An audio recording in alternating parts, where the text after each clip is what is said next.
Bet it all on me. Bet it, bet it, bet it, shit. Bet it, bet it, bet it, bet it all on me. Bet it, bet it, bet it, shit. Bet it, bet it, bet it, bet it all on me.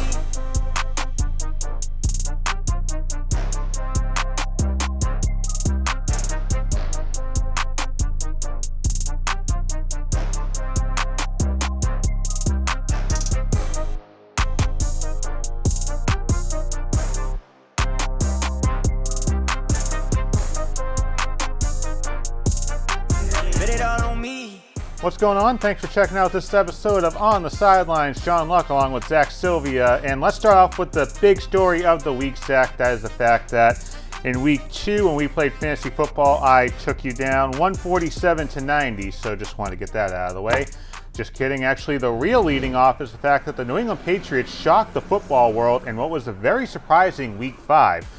We know about Monday Night Football, the Jacksonville Jaguars taking down the Kansas City Chiefs. There were a number of double-digit comebacks in the fourth quarter, but of course for the Patriots, they took down Buffalo 23-20, snapping Buffalo's 14-game home winning streak, as New England now has a above 500 record for the first time at this point since 2019. So, Zach, let's talk about this game as a whole and what type of impact this could have as we continue on through 2025. This win definitely shows, in turn, that you can pretty much play with any team in this league. You beat the Super Bowl favorites. Mind you, their defense, obviously, without Ed Oliver, their pass rush wasn't great. They still had 4 sacks. But this gives a boost to this Patriots team. This gives them the confidence showing, hey, we're here. We can compete with anybody here. So, looking back, was this game more about maybe the Patriots winning or the fact that the Buffalo Bills just kind of let things squander away? And the reason I say that is because you look at Drake Maye's performance by half. In the first half, he was 9 of 16 with 89 yards passing. In the second half, he turned it up, or Buffalo's defense just crumbled, and he was 13 of 14 with 184 yards, just slinging that football all over the yard up in New York.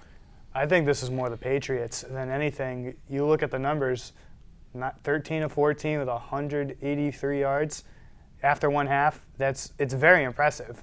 You don't see that too often, especially from a guy who's it's his first primetime game. First time he's ever played primetime against 76,000 people in whiteout. That's not an easy environment to play in. So to come in there and perform like that is very impressive. I will say, those uniforms were pretty cool. I'm guessing that'll be the one and only time they use those after what happened at Orchard Park. But looking back at some of the stats, Buffalo had more total yards of offense than New England, 363 to 338. They held onto the ball more than New England by about 9 minutes. But the Bills also had 3 turnovers compared to the Patriots, who had 1. And the Bills also were set back by penalty yardage on 5 drives. So the Bills just shot themselves in the foot more than the Patriots won, I think. If Buffalo looked like how they looked through most of the first 4 games of the season, I think they would have snuck it out. But apparently this game was a little more personal for Stefon Diggs. Yes, it was indeed. 10 catches out of 12 passes for 146 yards. This is a statement game for Stefon Diggs, and I'm loving every bit of it. Yeah, Diggs post-game saying, quote, "Obviously, I love those guys. Still a good relationship with those guys. Got a lot of respect for them.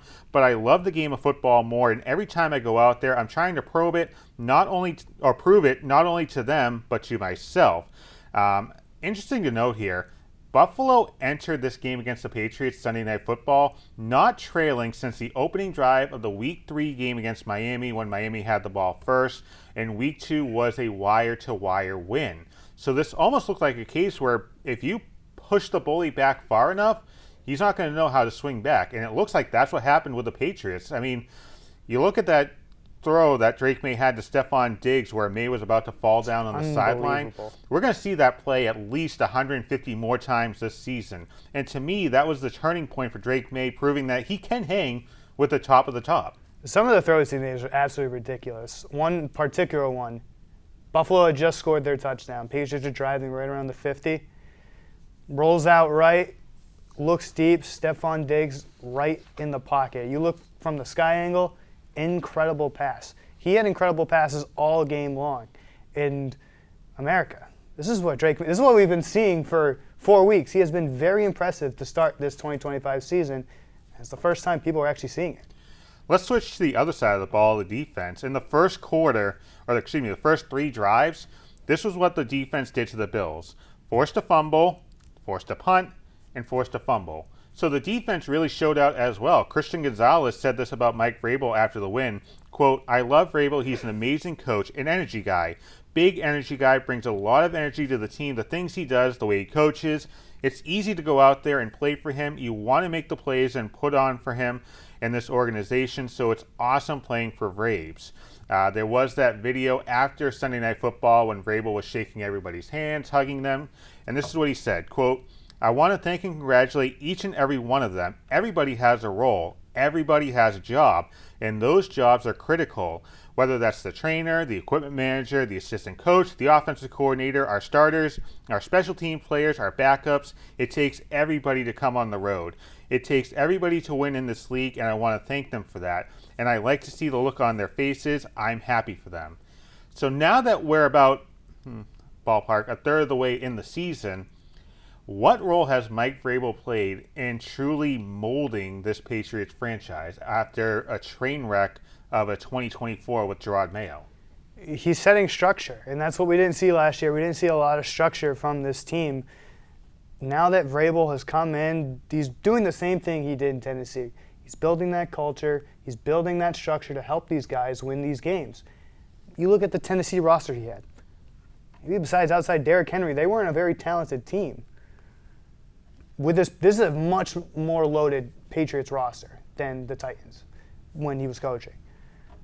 But the culture, the structure, that's what I think is the biggest impact so far. He's teaching them how to win football games. He's teaching them how to manage the game. To me, I think it's interesting just looking at this Buffalo Bills game. The second half of this game, Buffalo had the ball for about ballpark 18 minutes. The Patriots had the ball for about 11 or 12 minutes. So to me, this shows that Mike Vrabel is going to squeeze every little bit he can out of this team. And that's something that Bill Belichick didn't do the last couple of years with the Patriots. That's something that Gerard Mayo sure as hell didn't do during his one dumpster fire of a season. Mike Vrabel holds people accountable, but he also gives people to kind of have the chance to do their own thing. And I feel like on the defensive side of the ball, I think Harold Landry is playing an important role because he played for Mike Vrabel in Tennessee. So now he can kind of take that Tennessee mindset and go into Foxborough and say, okay, guys, I know Mike Vrabel. He seems like he's a hard ass, but if we can do this on the field, then it's going to be a lot easier for us to take that play calling from a Vrabel. Because I'm guessing now with Terrell Williams going through what he's going through right now off the field, I almost wonder if Mike Vrabel is going to turn back into a defensive coordinator type of coach. You also wonder that, and we obviously pray for Terrell Williams. We hope that he gets better. But it's the combination of having those veterans, having those young, talented guys. That's what makes this team whole. That's what makes us, honestly, one of the best defenses in the league. Sorry. And offensively, they did suffer one setback. Antonio Gibson is done for the year with a torn ACL. How big of an injury is this, given the fact Rhamondre Stevenson has had ball security issues, including Sunday night, he had a fumble? Obviously, it sucks. You never want to see a guy go down like that. But this running back room was always running back by committee. Obviously, Travion Henderson's not going to get as many carries as some people would like. But I think Vrabel still believes in Rhamondre. He did have 2 touchdowns even after his fumble. Vrabel's not the type of guy, yes, he'll hold you accountable, but he's also going to give you those chances not to, F up. So the Patriots are 3-2 after 5 games. I mentioned the first time they're above 500 after 5 games since 2019. Are the Patriots where you thought they would be at this point in the season at 3-2? No, I'm not going to lie. If realistically, they should be undefeated. They shouldn't have lost to the Raiders. Undefeated is a little bit stretching it.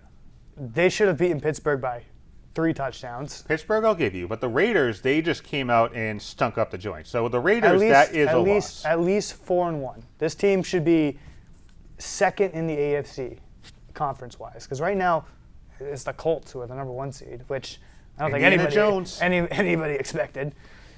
I think they should be a 4-1 football team. That Raiders game was a dumpster fire. But I think most importantly, I look at that Pittsburgh game and how they came back against Carolina. You lose a tough one the way you did against the Steelers, turning the ball over left and right. The one thing that would worry me is, do the Patriots come into the game against the Panthers lackadaisical, lethargic, thinking, here we go again, another repeat of 2024. But they came out and smoked the Panthers at Gillette Stadium. Yeah, they did that too. When you look at the Bills, I mean, that is truly a season-altering victory, because you look at what's coming up right now. The Patriots are 3-2. They take on the Saints next, probably 4-2. They take on Tennessee, probably 5-2. Cleveland, that could be interesting. And Njoku apparently has turned into the fountain of youth and gotten his best years back. Then you have a game against the Falcons. Tampa Bay, I think that one could be a Sunday night game. But then you have the Jets on a short week. So if the Patriots continue to play with the mindset that Mike Vrabel is instilling in them, this is a team that realistically now could have 10 wins on the season. But every week now is a test. You've proven that you can hang with a team like the Steelers, who are 4-1. You've proven you can beat a team like the Buffalo Bills with Josh Allen. Now you have to go out there and prove that you can go out there and beat the teams that you're supposed to beat. Your Saints, your Titans, your Browns, your Falcons, your Jets, your Bengals. These are the teams you're supposed to beat. If you can go in there and do that, you're in the talks for maybe a top 2, top 3 seed. But interestingly enough, if the season were to end after this game against the Bills, guess who they'd face in the playoffs? Buffalo. In Buffalo. So, Right again, back. you've proven you can hang it with them. You've proven you can beat them. Now go out there and beat who you're supposed to beat. We will take a quick break here on the show. When we return, while the Patriots are continuing the climb up to success, the Boston Red Sox fell to the New York Yankees in a wild card series. We'll talk about that. And is the MLB Wild Card a good idea for baseball? More after the break.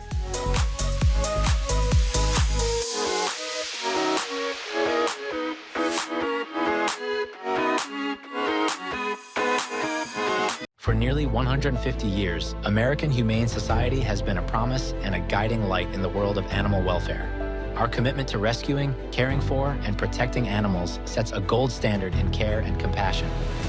As pioneers in the field, we've grown into a global authority, trusted to lead the way in nearly every arena of animal protection. We are the guardians of those who cannot speak for themselves. Join us, and together, we will create a more humane world. What do you think you're doing, Kevin? Was just gonna drive home. There are several warning signs present that you shouldn't be driving. Like hearing voices? Like your text-to-emoji ratio? Oh man, the selfies. Selfie, nailed it. We all have warning signs that let us know that we're probably not okay to drive.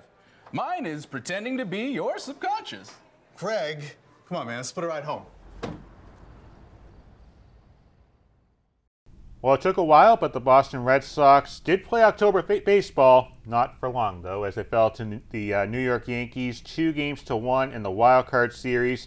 Garrett Crochet came out with a very impressive showing in Game 1, going 7 2/3, striking out 11, not walking anybody, allowing an earned run, but he had 117 pitches. This game really took a turn in the latter innings, and in the 9th inning, Aroldis Chapman had the bases loaded, nobody out, but what does he do? 1, 2, 3, gets himself out of that bases loaded jam to get the Red Sox a Game 1 victory. Unfortunately, the Sox did lose the next two, 4-3 in Game 2. In Game 3, they had the Schlittler beat out of them as they fell to the Yankees 4-0. Let's talk about the series as a whole, because not a lot of people had the Red Sox in the playoffs when we were in late July, early August. The team just traded Devers, but they at least got to the postseason. It's obviously it's a step in the right direction. You've gone the last 4 years, you have not made the playoffs. Making it to that position in the postseason, and I'm not gonna lie, I thought we were gonna win. We choked away Game 2. That game should have been won.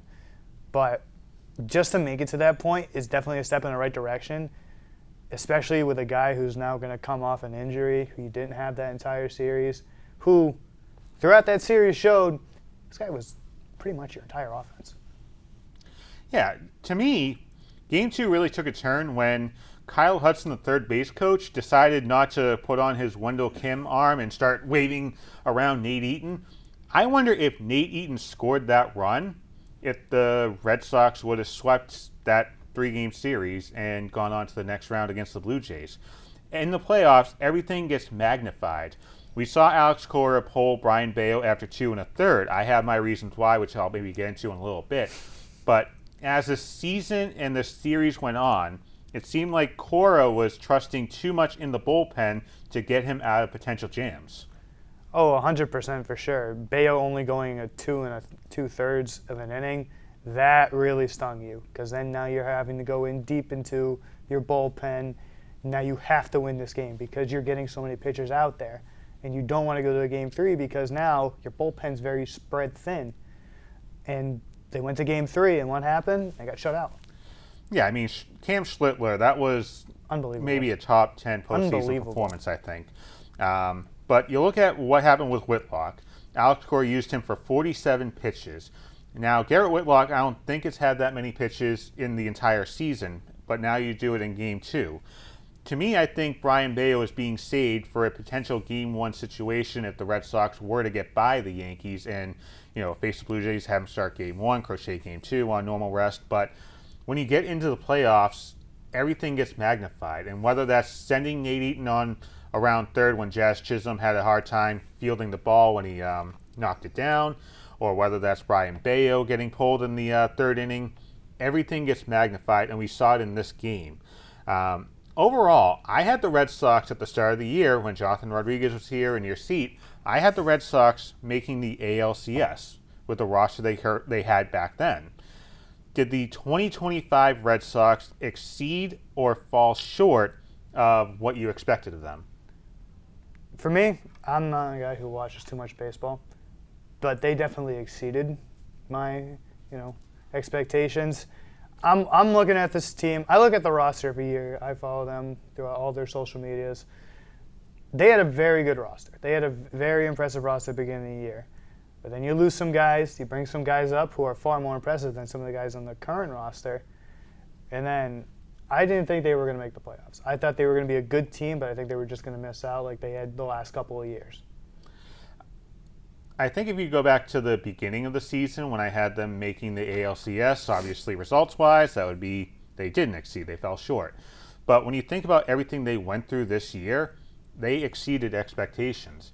Now, they got to a point where the moment, I think, was too big for some of the players. You look at the series against the Yankees. Bregman was 3 for 10 with an RBI. Jarren Duran was 1 for 11 with 4 strikeouts. Yoshida was actually a bright spot. 4 for 7, 2 RBI. Don't forget, he came back to the Red Sox during the season. I believe it was June or July. Trevor Story, 5 for 13, a home run, 3 RBI. So he was truly a high spot for the Red Sox this season. This team, though, was truly hot and cold at the plate, and we saw it in that series. The Red Sox batters struck out 30 times in a 3-game series, 19 for 96 at the plate. Oh. How does that make you feel? So when they got to the playoffs, they wilted, but the road to the playoffs, they actually exceeded expectations, I think. And I think this is a chance for Craig Breslow, Sam Kennedy, John Henry to spend in free agency and get some good players. We'll talk about that in a little bit. How much retooling do the Red Sox have to do this offseason? Because you have your outfielder of the future. It appears you have your pitching staff for the next 2 or 3 years. And it looks like maybe just more retinkering than anything else for this team. I think you need at least 1 or 2 more players. I think you need a first baseman. That's the biggest thing. Another thing you need to, and I'm not telling John Henry how to do his job, but you better not. They do need to get their pitching depth a little more because they need to. One thing I noticed, they kept playing pitchers over and over a span of a couple of games, and that would wear out the bullpen. You need to get some depth. They almost had a chance to get some depth on a trade with Arizona. That didn't happen, unfortunately. Then the last thing I was talking to somebody about this, they need power hitters, especially right-handed power hitters. Name a player right now that's like a right-handed power hitter. We don't have a lot of those guys. So the Red Sox need a couple more pieces, and then I think that they're definitely in contention. So I like to play my little baseball games here. Let's do a little exercise. The Red Sox starting rotation when they were down in Texas. Can you name the rotation? I'll give you a hint. Brayan Bello was coming back from injury, so he wasn't with the team at the start of the season. I'll be honest with you, probably not. Garrett Crochet, Tanner Houck, remember him? Walker Buehler, Richard Fitz, and Sean Newcomb. A pretty representable five-man rotation. You know, Fitz and Newcomb could kind of bridge the gap until Bello came back. Houck obviously gets injured, Tommy John surgery. What do you think the starting rotation for the Red Sox at the end of the 2025 season looked like? Lay it on me. Crochet, Bello, Kyle Harrison, Connolly Early, and Lucas Giolito. You dollar treed this rotation into the playoffs. You put a lot of confidence inside of the pitcher in Connolly Early. He's a good pitcher. He'll grow into a number 3 guy, but you put way too much pressure on him, I think, at the end of the season, having him pitch in a win-or-go-home situation. Lucas Giolito has had injury issues, and lo and behold, at the start of the series, he has elbow issues, so he couldn't play in the postseason. Kyle Harrison, I think, was that last saving grace for the Red Sox to try and get something out of the Devers deal. But this rotation was dollar stored from the start of the season. To me, Garrett Crochet is a true top-of-the-line starter. He proved that in Game 1. Brayan Bello, I think he's probably more of a number 3, number 4 guy. Peyton Tolley, I like him as a pitcher. I like his excitement, his juice. He just needs to work on his secondary pitches. But Connolly Early, I think, is a guy that if he has a good offseason, a good spring training, he could work his way into a number 2, number 3 situation. So realistically for the Red Sox, you're talking about going and getting a number 4, number 5 starter maybe. You know, maybe that's a Ranger Suarez who's pitching with the Phillies right now. He's making $11 million. Patrick Corbin, $10 million, pitching with Texas. You know, Merrill Kelly, a pitcher who I think the Red Sox rumored to be in on at the trade deadline, making $9 million with the Rangers. So that's one thing. Then you go to the first baseman situation because it looks like Tristan Casas probably will be back, hopefully, at the end of the season next year after that nasty leg injury. Pete Alonso has been the sexy name that everybody is looking at, but he's making $27 million a year at 31 years old. We learned that this cheap-ass owner is not going to pay a guy to play one position. You go down the list here. I mean, you have names like a Josh Bell, a Wilmer Flores, Miguel Andujar. These names don't exactly pop out to me. So the Red Sox, if they want to prove that they can be a powerful lineup, you need to go out there and spend money on a Pete Alonso or a Josh Naylor. So those are just a couple of names I'm looking at as we kind of get set for the offseason. Now, this was a 3-game series for the Red Sox and Yankees. This was one of 4 series, I believe, in Major League Baseball in the wild card round. This is the 4th year they've done this, dating back to 2022. Are you a fan of this wild card best of 3 series? I'm kind of in between with it. I like it. I think it, allows teams who kind of want to sneak in there a little bit.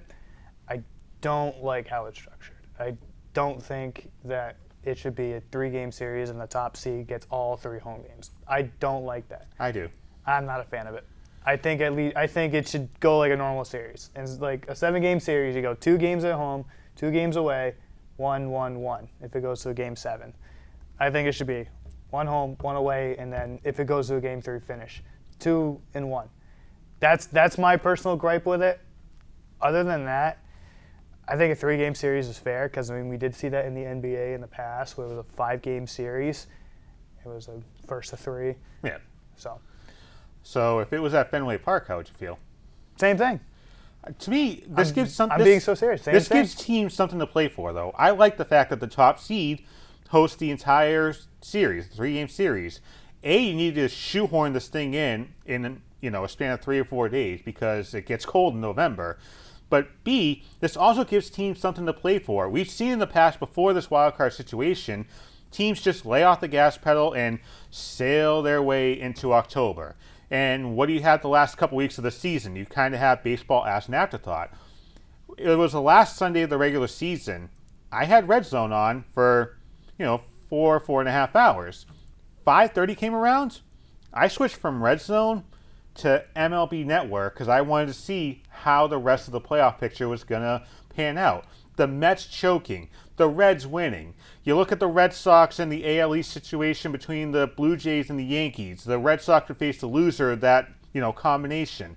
Every game meant something. So I like the fact that you do have something to play for. Now, I'm going to go ahead and kind of counterpoint myself. I don't like the fact that we're having, 2 or 3 wildcard teams. To me, you don't need to have, 14 to 16 teams in the playoffs. If you want to have one wildcard series with your 2 wildcards for 3 games, I'm fine with that. But it just gets to be a little too cumbersome. Now, there has been mixed results in the wildcard round going back to 22. Philadelphia was the lone wildcard team to make it out of the wildcard round. However, they did lose to the Houston Astros.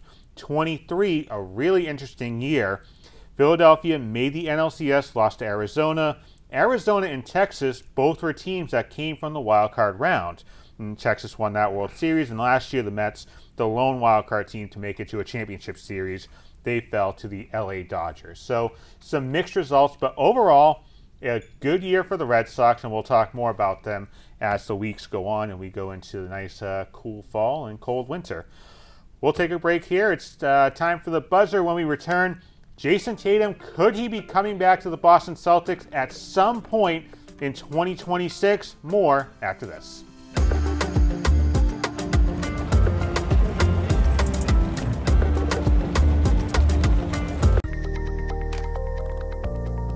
76% of employees have struggled with at least one issue that affected their mental health. When you share, you're not alone.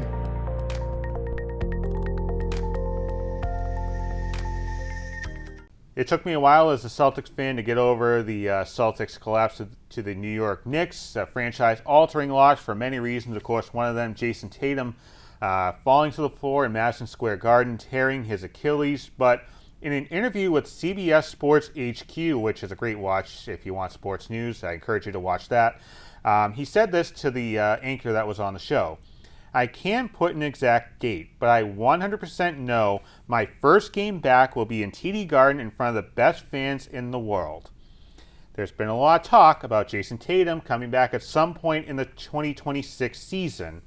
Are you afraid that Jason Tatum could be pushing himself maybe a little too hard to make it a point to get back this season? I look at this from 2 points of perspective. One, as a fan, I think it's idiotic. I don't think he should do it. I think he should at least take the season. He should rest, not risk the injury. On the second hand, I look at this from a player, coach's perspective. He knows his own body better than anybody here. The coaches have seen him work. They've seen him train. He knows how he works. If I'm him and I know that my body's feeling good, I'm going to do everything in my power to get back on the court. So personally, I don't want to see it. But again, Tatum knows his own body better than anybody. I think I put this graphic up on the screen when this first happened. Notable other NBA stars with past Achilles injuries. Kevin Durant, the big name, he missed 700 days. He was 30 years old when his Achilles tore. Kobe Bryant missed about 8 months. He was at the latter stages of his career, I think the last 2 or 3 years. But when he returned after 8 months, he played 6 games before a knee injury forced him to miss the rest of that season. Klay Thompson's injury was a little bit of a medical anomaly because he tore his Achilles, but he also tore his ACL. So he missed about a season and a half. But he was also 30 years old. Dominique Wilkins missed 10 months. He was 32 years old. Jason Tatum was 27 when he tore his Achilles. So that's one thing. The other thing, and the most notable fact, is I think, if I remember right, he was in surgery after that happened about 6 or 7 hours. And doctors said that was the best thing that could be done because blood flow is affected. So if you can go ahead and get that thing done as soon as possible, that can happen. So that maybe is the best time to be a road team in New York because Jason Tatum went down. He got rolled into the back room. The ambulance went to the hospital, and the rest is history. But Jason Tatum he's one of the youngest players to tear his Achilles. So he is going to probably be a medical anomaly. But the one thing that does worry me is Kobe Bryant is his favorite player. He wants to do everything Kobe Bryant did. Kobe Bryant came back in 8 months. Jason Tatum tore his Achilles in May. So you talk about 8 months, that gets you to January, February, March, somewhere around there. A lot of people have circled the March 4th game against Charlotte for Tatum returning. That's probably, 9 months? 10 months? Something like that? I'd say about that. I think it could be earlier. I think he could be coming back February 8th against the Knicks. A national game, Super Bowl Sunday, against the team at home that he tore his Achilles against when he was going back and forth against Jalen Brunson. They play on Super Bowl Sunday? They are, 12:30. Oh, okay, early game. Yeah, the NBA is not that stupid. They're not baseball. They're not going to go head-to-head. That's true. But I think February 8th could be a day to look at for Jason Tatum and the Celtics. But one thing I think the Celtics need to do is keep Tatum away from this team as much as possible during training camp and the first part of the season, because he's going to get too tempted. I can already tell the type of player he is. He's going to be tempted to come back, rush things, and maybe end up like Kobe Bryant and have knee injuries that, forces him to miss the rest of the year. That's the one thing that concerns me as a Celtics fan. I've seen clips and videos of Tatum already back in the lab. He's already working on some dribble moves. He hit a move that, especially coming off an Achilles injury, Against nobody. Full rupture, full tear. He's able to make a sidestep mid-range jumper with quick movement, like his normal movement. That, I don't know what he is, but surely you could consider him an anomaly. And the one thing that does help out, I think, is he talked about this during media day. He kind of has a group conversation with Damian Lillard, Tyrese Halliburton, I think DeJounte Murray, all other young players that tore their Achilles over the past year or so. So it's kind of that group effort that I think is motivating each other to kind of get back quicker. As far as the Celtics go, with what the team will look like without Jason Tatum the first few months of the season, I still have them pegged as a top 4 team. You're not going to beat New York. Orlando's going to be a nightmare. Detroit, I think, could be interesting. But besides that, what team really is a threat to the Celtics in the Eastern Conference? I mean, Philadelphia's going to be a flash in the pan for a week or two. Cleveland, I'm not sold on. Cleveland, I feel like you have that choke factor still hanging around them. Milwaukee's old, so. Yeah, Cleveland is a very talented team. Obviously, Donovan Mitchell is a very good player, and he seems to play his best basketball every time he plays the Celtics, apparently. Well, LeBron James plays his best basketball against the Celtics, too, when he was with the Heat. Yeah, well, he's got the Decision 2 coming up soon, so check that out. It already came out. Decision 2. LeBron has a new alcoholic beverage. You're kidding me. That's what his announcement was? Oh, yeah. I think that's a good way to end the first half of the show. We'll be back with Overtime coming up. If you want to watch Overtime, you can switch on over to the BTV YouTube channel. We have the full 1-hour show on there. We'll play Contender Pretender with the NFL teams. Also, the NCAA men's basketball tournament. Could that be expanding? Yes, why not? Put more teams into the playoffs and the tournament. More after the break.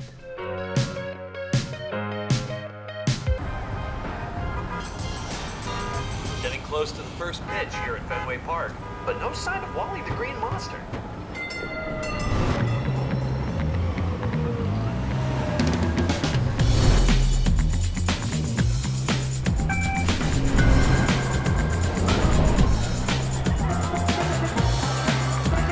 Ladies and gentlemen, it's Wally.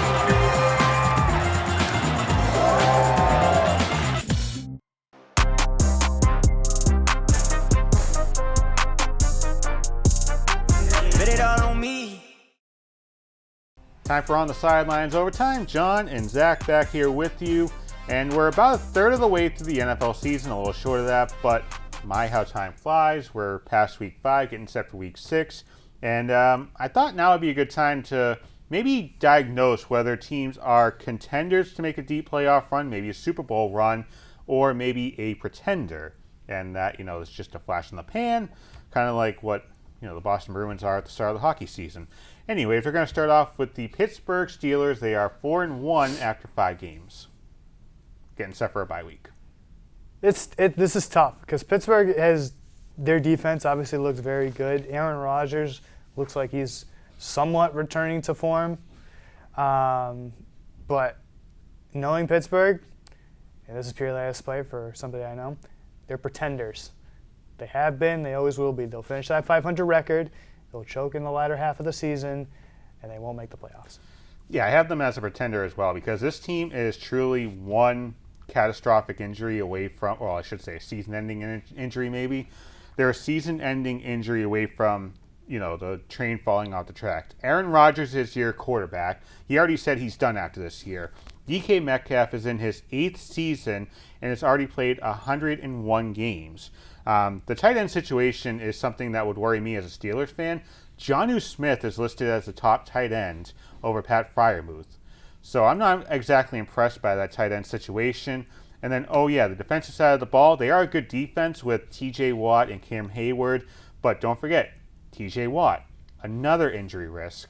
So to me, everything has to go right for the Pittsburgh Steelers for them to get into the playoffs. Could they squeak in maybe as a 7th seed? Maybe. But as far as a deep playoff run, I have them as a pretender.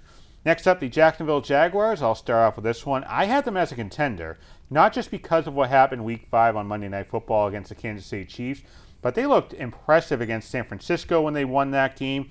And their schedule after the bye is something to really look at. November 2nd against the Raiders. Should be a win. November 9th against the Texans. I'm not impressed by the Texans receiving corps, so that should be a win as well.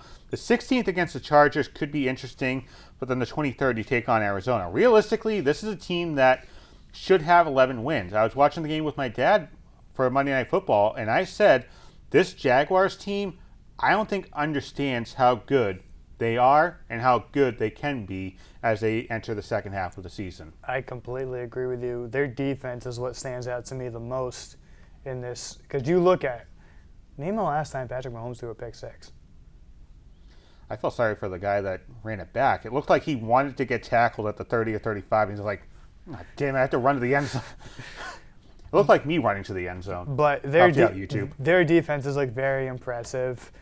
Travis Hunter is starting to finally come into fruition, especially on the offensive side of the ball, because I know it's like a 2-to-3 ratio or something like that, offense to defense. But they are definitely a contender. They've impressed me a lot. And Jacksonville, just as a full football stadium, that's a fun stadium when you get a really good team in a playoff situation. They have a pool. I'm not sure I'd go into a football pool. I wouldn't go in it. But anyways, still. Next up, the San Francisco 49ers, contender, pretender. What do you got? Fortunately, I love Mac Jones. Love that guy. But unfortunately, these guys are pretenders for me. This team has this team's history with injuries, it's becoming it's mysterious how every single year the best players on that team get hurt. Christian McCaffrey is the only good player on that team right now. I mean, Mac Jones, yes, he's playing well, but Christian McCaffrey is going to have a back injury for carrying this team in the next couple of weeks. You say pretender? I say contender. Oh. Because you mentioned Mac Jones. Mac Jones has kept this thing afloat. He's 3-0 as a San Francisco 49ers quarterback. See what happens when you give him weapons? If that doesn't tell you everything you need to know about the San Francisco 49ers, the way they just pull wins out of their ass, I mean, much like Pittsburgh, injuries are something to look at, like you said. Brock Purdy has been hurt. George Kittle has been hurt, but it looks like he's coming back sooner rather than later.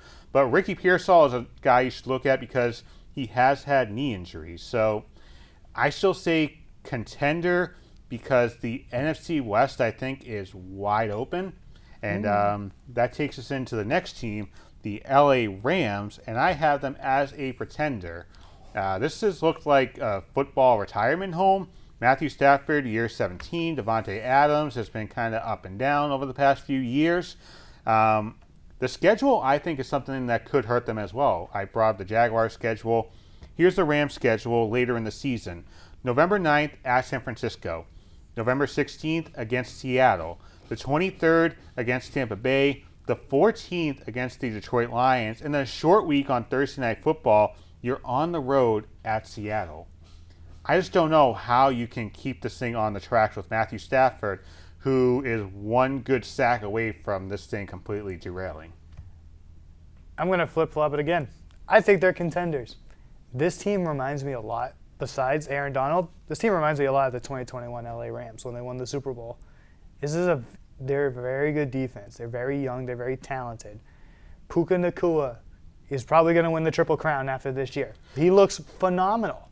Puka Nacua's looked like a crash test dummy this season. But look at his numbers. I think he has the most receiving yards out of any receiver in the league. And I'm not saying that because he's on my fantasy team. He's carried me multiple weeks. I beat you by 50. Okay. Well, this is a different league. But in those games that you just mentioned, I think they can easily win 3 of those games. I think they can beat Seattle twice. I think they can beat San Francisco. I think they'll split with them. Those other games against like Detroit and Tampa, I don't think they'll beat. Tampa's legitimate. But I think they're contenders. They're a very sneaky good team. This could be the 2020 Rams over again. I'm going to be honest. Just as a side topic, I feel awful for the Rams players having to play at SoFi Stadium. Did you see how red that stadium was? Well, that's what San Francisco's been doing that for years. Every team at SoFi Stadium visiting the Rams is the other team's fans. The Raiders. You fill in the team, and there's maybe 1 or 2 that there's more Rams fans. You want to know why? Because LA fans aren't real fans. They go there for the glitz, the glamour. They don't go there for the game. They leave in the second quarter. They don't come back. They're like, oh, yeah, I was at the game. It's crazy. You didn't stay for even the entire game, fake fans. Imagine. Same thing with Lakers fans. Imagine if they were in St. Louis. Just imagine. Real fans. Next up, the Denver Broncos. I have them as a contender for a wild card. By the end of Week 6, the Broncos should realistically have 6 100-yard receivers for the season. You may say, well, that doesn't sound too fancy. But to me, this proves Bo Nix is spreading the ball around. That could help when you face a team like Jacksonville later in the season, when you're fighting with them probably for a wild card spot or maybe playoff positioning. But also when you face Kansas City, because you have to face them twice as a division opponent. So to me, if Bo Nix can continue to spread the ball around, I think this Broncos team is something to really look at as you get ready to enter December, maybe the beginning of January. You know the old term, defense wins championships?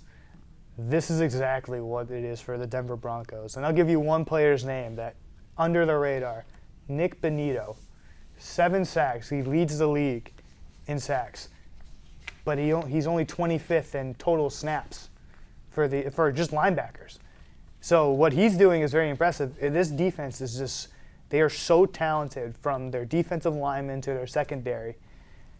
That's what's going to win them games. That's how they beat Philadelphia. They held Saquon Barkley to 30 yards. Mind you, Philadelphia absolutely choked it. But Denver is legitimate. They're good. But they still were able to get Jalen Hurts to get a lot of passing yards. Thank you, Jalen Hurts. I think they'll win the AFC West. I'm going to be honest. Wow. Hot take. I know. Bold prediction. And then finally, the New England Patriots, I think we can agree they are contenders. Zach's shaking his head yes. But, no one knew. I didn't know what you were going to say. Well, you had them making the Super Bowl and winning. But I had the Patriots originally winning between 9 and 11 games.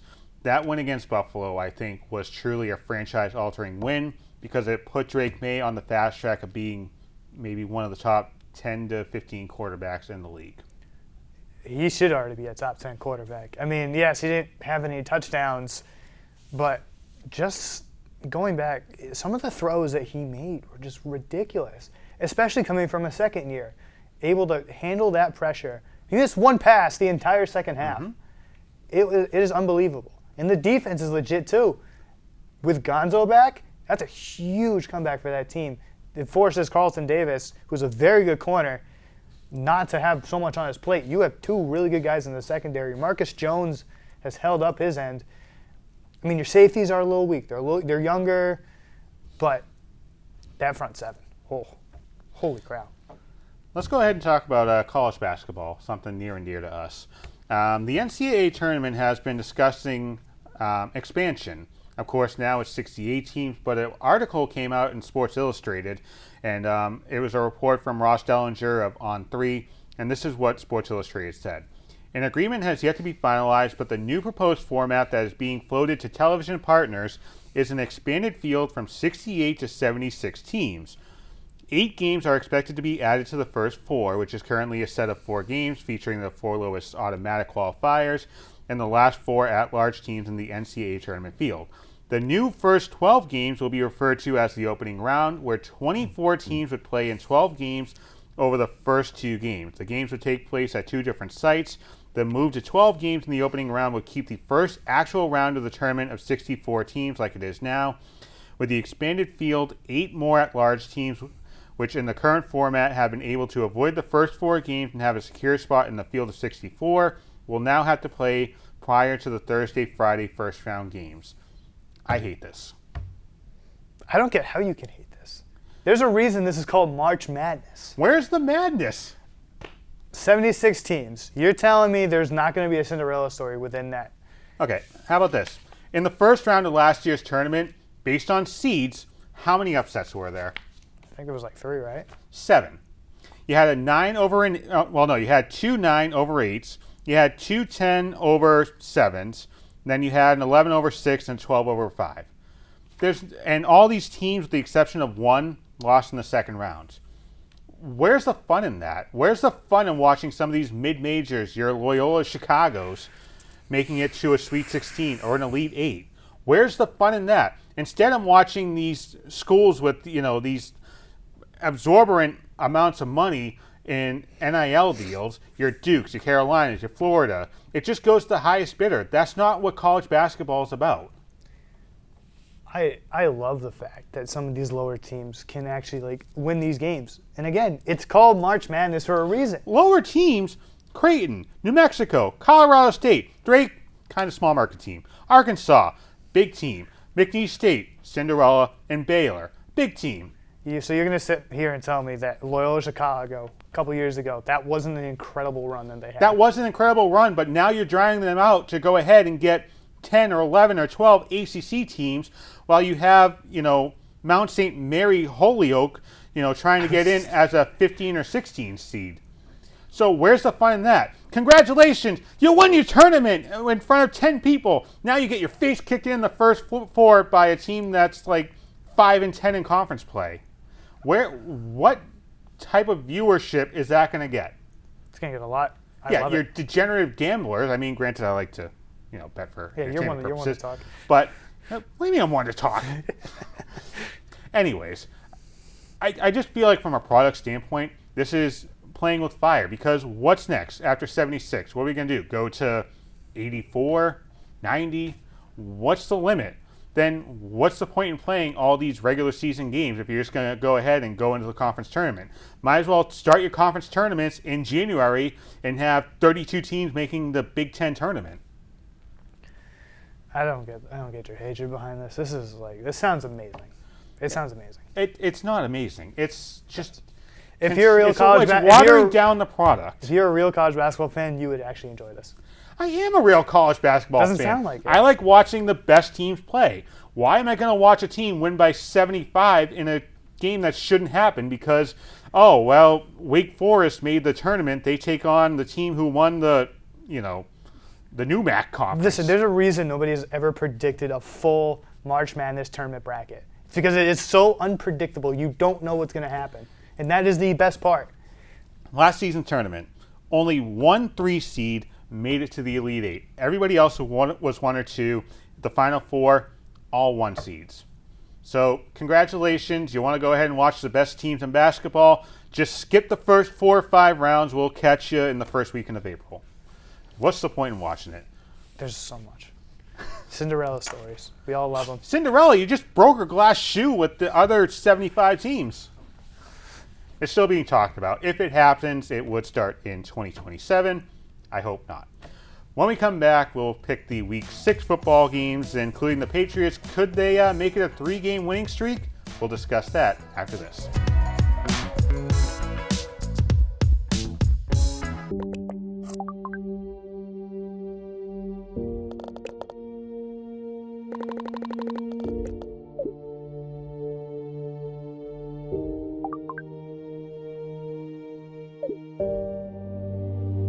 A 19-second conversation with a stranger online can put your child in danger of being exploited or abused.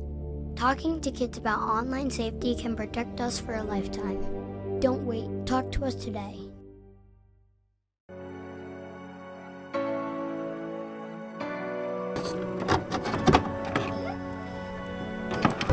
Welcome back to the Cable 8 News. I am John Myers. And I'm Nick Palmieri. And Nick, nice to have you here on the set. It is. Or is it nice to have me on the set? He's still got it! Oh my God! Bridgewater, second effort, third effort, and fourth effort. This is a community facility. BTV Cable Access is here to present and to represent all the voices in town.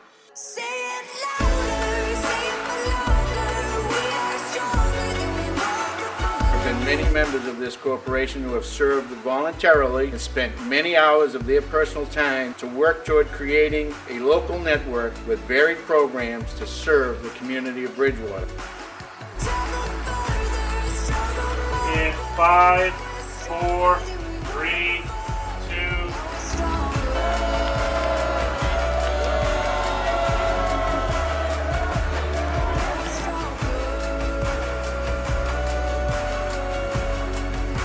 It's about community, it's about coming together, it's about helping us out, because at the end of the day, that's what makes all of us strong.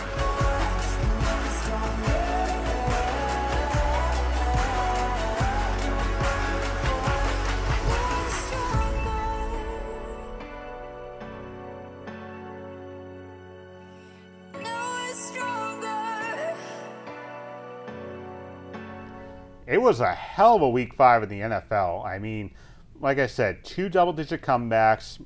Miami completely choking against the Panthers. The Patriots beating the Bills. Jaguars beating the Chiefs. Cats and dogs coexisting, but the Chiefs, Bills, and Eagles lost. That's a great week of football. Week 6 picks, Seattle and Jacksonville.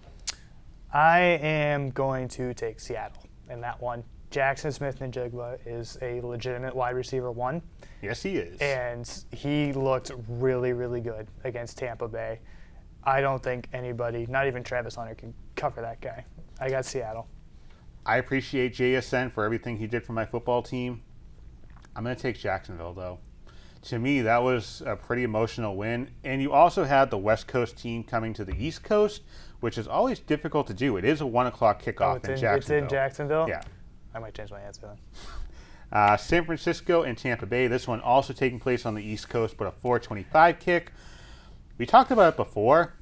Tampa Bay just continues to find ways to pull horseshoes out of every crevice of their body, and I think they do it again against San Francisco. Only question will be Purdy or Mac Jones starting, but either way, I got Tampa Bay winning. It's not going to matter. Mac, Purdy, don't matter. Mayfield is going to be in that building, as well as Emeka Egbuka. I got Tampa Bay in that one. 7 receptions, 7 targets. Detroit, Kansas City, Sunday Night Football. I really hope people take the under on that one so you can win more going over. I'm going to take the Lions in this one, and this is going to be a hot take. I don't think it's going to be close. I think Detroit's offense is going to run them out of the building, their own building. I'm going to take Kansas City. Because Detroit's defense has been kind of wishy-washy the first 4 games of the season. Kansas City, I mean, you don't want to say their season's on the line, but there's a difference between 3-3 after 6 games and 2-4 after 6 games. I mean, I think after 6 games, if you're 2-4, you start bringing up kind of the elephants in the locker room. You know, is off-field stuff with your tight end affecting the team. You know, you have different stuff going on. Also, if you can get to 3-3 and you're Kansas City, I think you get Rashee Rice back after his suspension. So Xavier Worthy has been battling lower body injuries. So if you can get Rashee Rice back to a 3-3 football team, I think that's something to play for. It will make a difference. Detroit's offense is lighting it up right now. And Aiden Hutchinson is right now the top player for Defensive Player of the Year. Oh, I think there's a reason. I think it could be a repeat of that Week 1 game between Baltimore and Buffalo. 41-40, I think it was. Next up, Buffalo and Atlanta, one of the Monday Night Football games. I'll go first on this one. I'm going to take Buffalo because I think as crazy as Week 5 was, it also snapped some of these top teams into a sense of we need to win yesterday. And I think Buffalo is one of those teams because if Buffalo goes down and the Patriots win, the Patriots are first in the AFC East. And right now they would have the tiebreaker in head-to-head. I'm also going to take Buffalo in this one just because that they lost to a rival at home. I think they're going to be pissed. They're going to be pissed off and they're going to take it out on Atlanta, and Atlanta's not going to know what's coming. More importantly, though, I think Chick-fil-A at their stadium will be open because it's a Monday night game. Ooh. So something to think about. You could have some hungry fans. Next up, Dallas and Carolina. And this is surprising for me. Dallas has looked good. They've actually looked way better than they have the last couple of years, especially without their top receiver. Dak Prescott is playing very well so far this year. So I'm going to take Dallas just because Carolina right now, they're such a confusing team. They beat Miami, who's not a great team, but then you get blown out by New England. You blow out Atlanta. This team just doesn't make sense. I don't think they're stable enough to win against Dallas. So with Carolina, I think they're just a young team. It's like really, really, really small building blocks, but I think they're building something. There's something brewing. They're not a pretender. They're not a contender, but I think they're slowly climbing. Rico Dowdle had over 200 yards rushing. I think Eric Collins, the play-by-play guy for that game, is still screaming Dowdle, but still, Rico Dowdle has proven to everybody that he is something to look at as far as top contributors on this team. Can we get Eric Collins on the call more? Oh my God, he was amazing. I love it. You know what? Next time we call a BR football game, maybe I'll start singing players' names when they score touchdowns. Anyways, between that and Chuba Hubbard, if Chuba Hubbard comes back, it would be a slam dunk for me to take Carolina. But if he's out, I'm going to take Dallas. So final answer for me, I'm going to take Carolina in this one. Wow. New Orleans and New England. You know what I'm going with. New Orleans. Of course. No, I'm kidding. I'm taking New England. For the last 2 weeks, they have looked very impressive. Drake Maye is looking like a top 8 quarterback in this league. And I think the Giants choked. The Giants choked that game away. 5 turnovers.